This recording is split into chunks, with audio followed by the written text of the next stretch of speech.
Has anybody been paying attention to the news lately? I know that in my time at home, I sit and watch the news occasionally. I'm pretty busy, so I don't get a lot of time to do it. But there's been a number of headlines lately that have been disturbing. And I don't think that's necessarily changed over the years. But just in case you're not aware of the headlines, let me remind you of some of the things that are going on. Newtown, Connecticut, December 14th, 2012. 20-year-old Adam Lanza murdered his mother at home and then went on to murder 20 children and 6 adults at Sandy Hook Elementary School in Newtown. 20 children. Boston, Massachusetts, April 15th, 2013. 2 young Muslim brothers, originally from Chechnya, set off bombs around the finish line of the Boston Marathon. 3 people are killed and over 260 are wounded. West, Texas. No, not the region, but just the town of West. On April 17th, 2013, a fertilizer plant in West exploded, killing 15 people, injuring over 200 others, and demolished a large portion of the town. Property and financial losses are expected to exceed $100 million, and that does not include any part of the human toll. Dr. Kermit Gosnell, you may be familiar with that name. I really wish I was not familiar with that name. But he's in the news because he was an abortionist for 39 years. 39 years of murder. Well, now he's on trial for first and third degree murder. Now you can consider he was an abortionist legally for 39 years and was never brought to trial for any of that. So this is above and beyond what he did normally. He's on trial for first and third degree murder of infants born alive, as well as at least one of his patients through negligence. Now just the idea of 39 years of this is horrific. But to read and hear the testimony of his employees describing some of the things that go on, it literally makes me nauseated. And so I'm going to spare you all the details that I've heard and read. I really wish I had not in a lot of ways, because there's things that you cannot forget. I mean, it just does not go away. Those are just a few of the stories from our corner of the world. Our little corner. What is our corner? Our corner is roughly 1/3 of North America. What does that mean in terms of the world? In terms of the world, that's about 1.9% of the world's land mass. 1.9%. And only about 6.6% of the world's population. It's not much at all, but those are from our little corner. Consider then, there is a large portion of the world that we rarely hear any significant news about. It's got to be something earth-shattering to make our news. And so, there are other things going on in other areas of the world that we don't hear about. So I did a quick search. And indeed, there is more strife and sickness and sadness. January 1st of 2013 in Cote dIvoire, that's on the west coast of Africa, during New Year's celebrations, 60 people were trampled to death there was a crowd of roughly 50,000 people who were there to watch fireworks. And so everybody wanted to have the best view of the fireworks. And so it turned into a stampede, and 60 people were dead because of people's desire to get a better view of fireworks. 60 people. I heard nothing about that. South Africa, January 1st, 2013, also New Year's Day. Fires destroyed over 1,200 shacks and 15 what's called formal houses, a standard framed house. So 1,200 shacks, 15 houses, killed 3 people. Guess how many people were left homeless? 4,000 people homeless in one night. These are people, the vast majority of which have nothing else. This shack is all they own, aside from the clothes on their back and maybe the plate and fork and spoon inside the shack. It's gone. Brazil, January 27th, 2013. At least 233 people were killed in a nightclub fire that was started by fireworks when stage fireworks during a concert. And that's just a very, very, very quick sampling of some of the news stories that are out there. I didn't do any sort of special search, put in any special keywords. That was a very minor sampling. And these are sad, tragic, and disgusting stories from top to bottom. And consider this also, that these are only the big headline grabbers. These are not the stories that affect 1 or 2 people. Rape, murder, abuse. Think of the number of children that were abused that we don't hear about. People are hurting, people are fearful, and people are tired of the broken world we live in. They live in a constant state of fear and anxiety, a lot of them. While I was participating in an online community, there was a discussion going on, and a fellow made a post. His comment, the title to his comment was, "I wish I had faith. I wish I had faith." He was lamenting that he was brought up by doctors. These are scientific people, very factually minded, and he does not have any faith. He doesn't necessarily believe in God. He doesn't have any sort of grounding, and he recognizes this. He says, "I wish I had faith." According to him, most of his friends are good Christians, and he says, they all have faith. I wish I had faith. I'll quote part of his comment. He says, "Honestly, the whole dying thing isn't even what I'm worried about.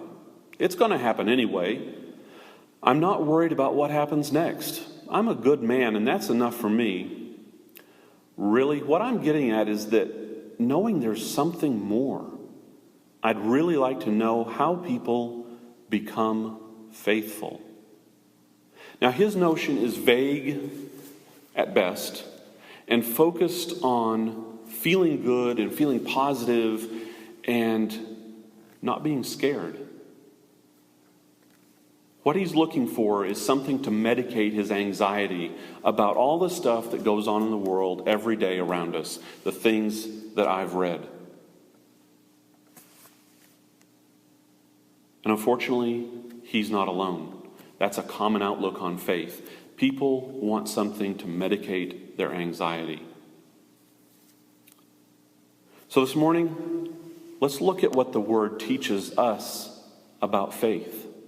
Is faith to medicate our anxiety? What is faith? Before we go into the text, let me go ahead and pray.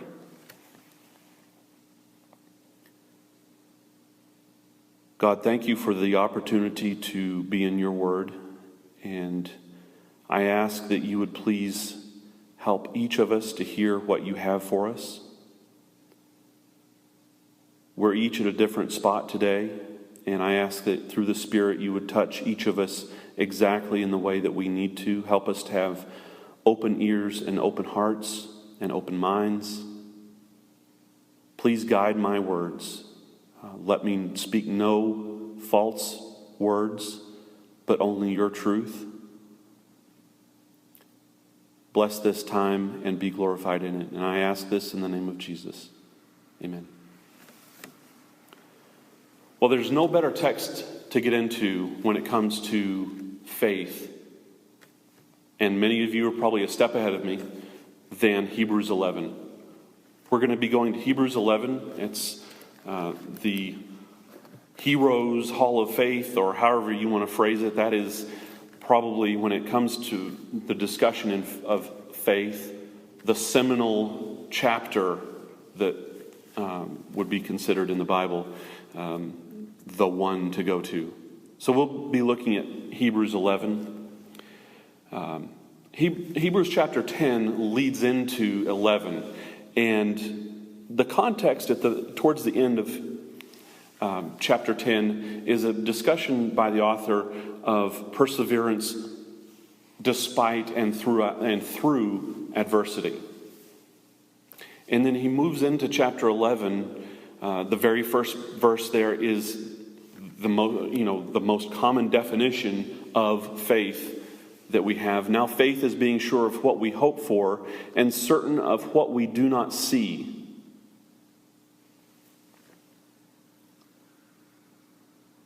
But I don't want to focus necessarily on the definition. I want to look at two separate portions of chapter 11, and then we'll hit just a highlight of chapter 12.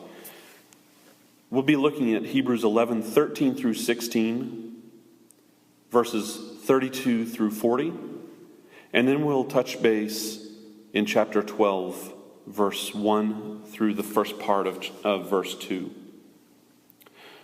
So Hebrews 11, 13 through 16, the author says, all these people, speaking about all the people he's mentioned previously, were living by faith when they died.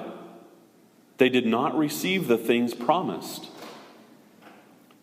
They only saw them and welcomed them from a distance, admitting that they were foreigners and strangers on earth.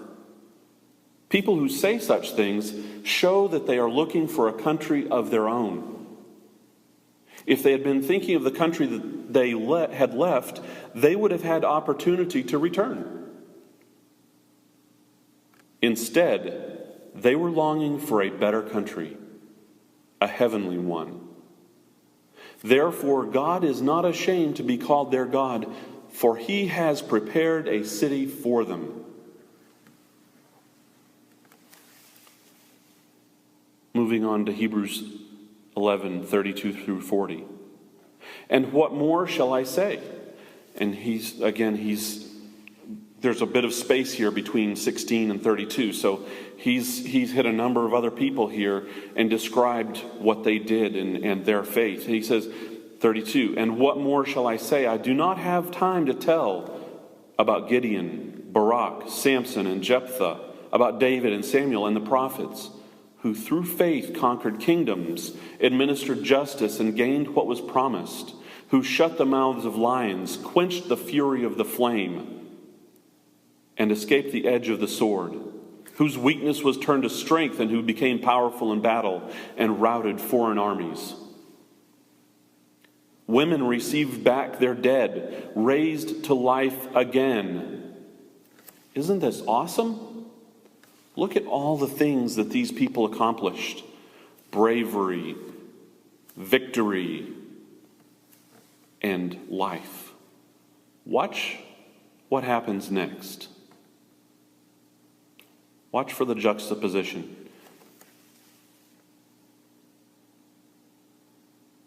And again, verse 35. Women received back their dead, raised to life again.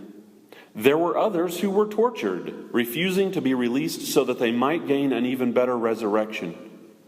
Some faced jeers and flogging, and even chains and imprisonment. They were put to death by stoning. They were sawed in two. They were killed by the sword.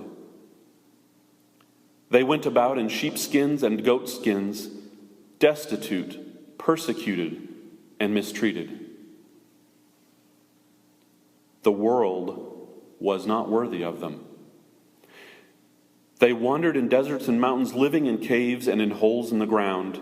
These were all commended for their faith, yet none of them received what had been promised, since God had planned something better for us, so that only together with us would they be made perfect.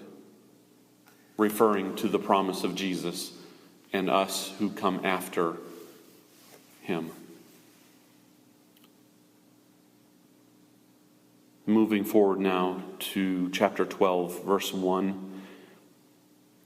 The writer says, "Therefore, in light of everything I've already said, therefore, since we are surrounded by such a great cloud of witnesses," all these people who are listed in this book as faithful, "let us throw off everything that hinders and the sin that so easily entangles, and let us run with perseverance the race marked out for us."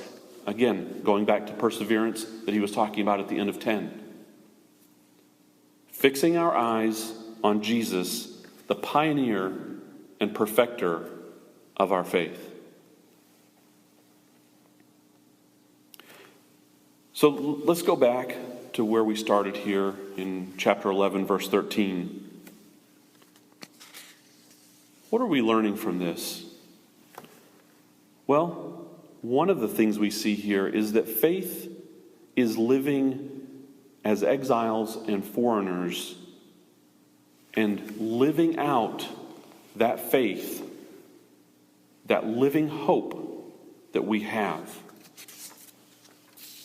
The unsaved people around us, the people we bump into at the store, but more likely the people with whom we have more regular communications, they recognize in us, if we are living lives of faith, they recognize in us something different.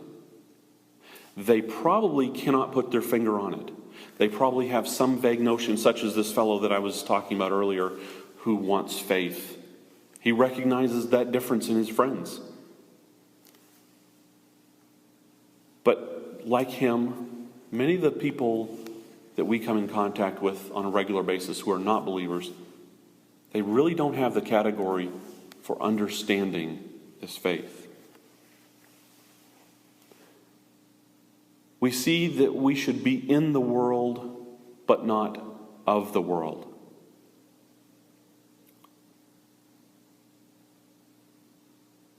We are foreigners in a strange land.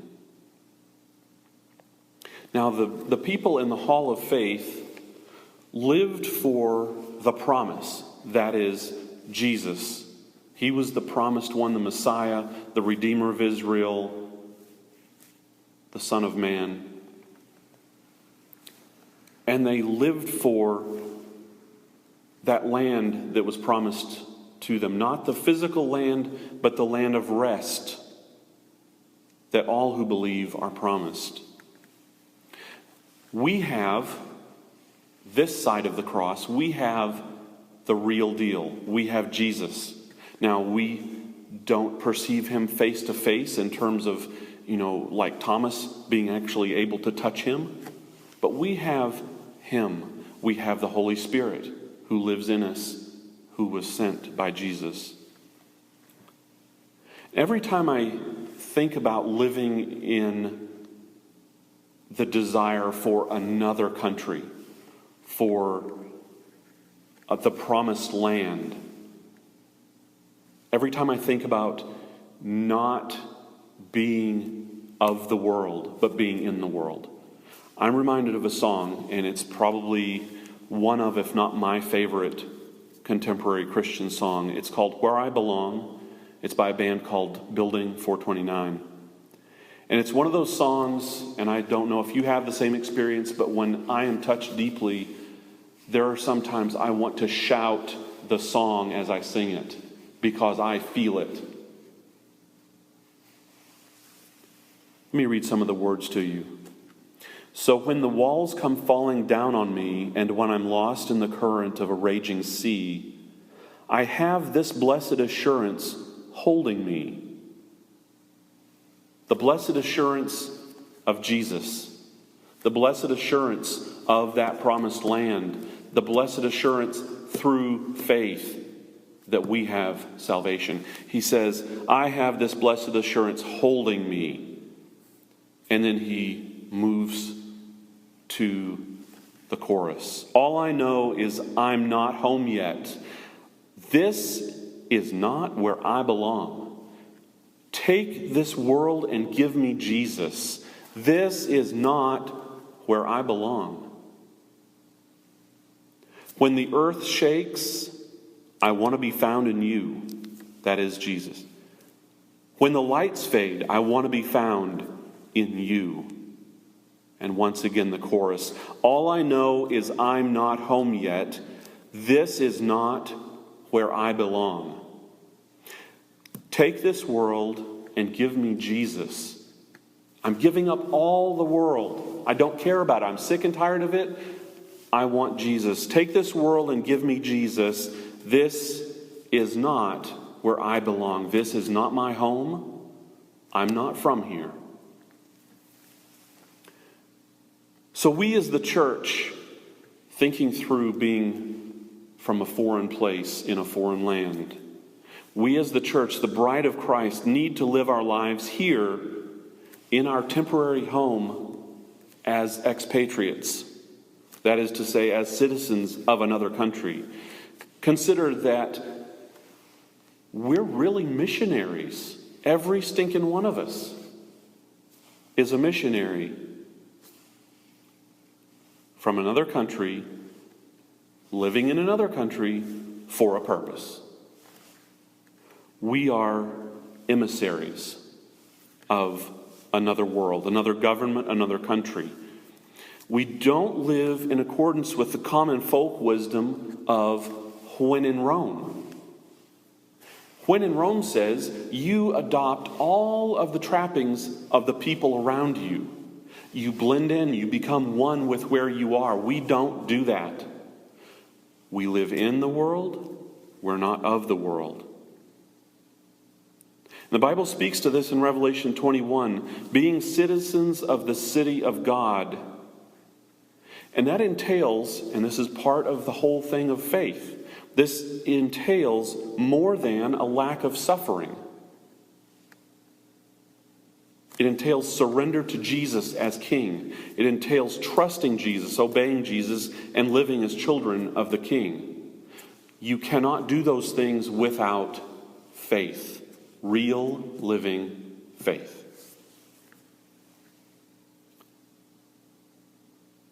Secondly, faith is not the hyper-generalized, flippantly naive happiness that Bobby McFerrin sang about in his one-hit wonder song, Don't Worry, Be Happy. I'll read some of the words. Most of you have probably heard it at some point.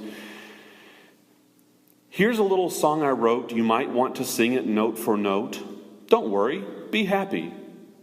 In every life we have some trouble. When you worry, you make it double. Don't worry, be happy. Don't worry, be happy now. Ain't got no place to lay your head. Somebody came and took your bed. Don't worry, be happy. The landlord say your rent is late. He may have to litigate. Don't worry, be happy. Look at me, I'm happy. Really? That's not faith. Faith is not a reading of Romans 28 that's abusive to the text. That is to say, everything is good. That would be the abusive reading. That everything is good. That's not faith. Death, pain, and suffering are not good. We can't say that if we're being honest. Faith is not only hoping for a better world, because every person, if you ask them, can imagine a new, better, idyllic paradise that they would love to live in. They can describe it to you in great detail. Everybody can do this. That does not require faith. That requires imagination.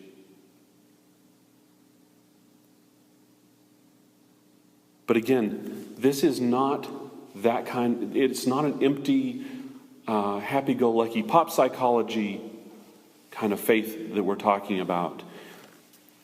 It does not deny that there is evil. It does not deny pain and suffering.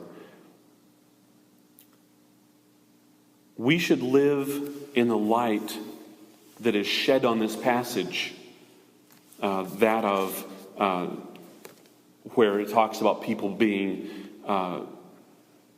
imprisoned and enchained and tortured and killed. We should take the Romans 28 light that's shed on the suffering that's listed in Hebrews 11 here and live in that light. Bad things will happen, but is the word we need to hear here. But we can live with the assurance that somehow it's not up to us to understand how.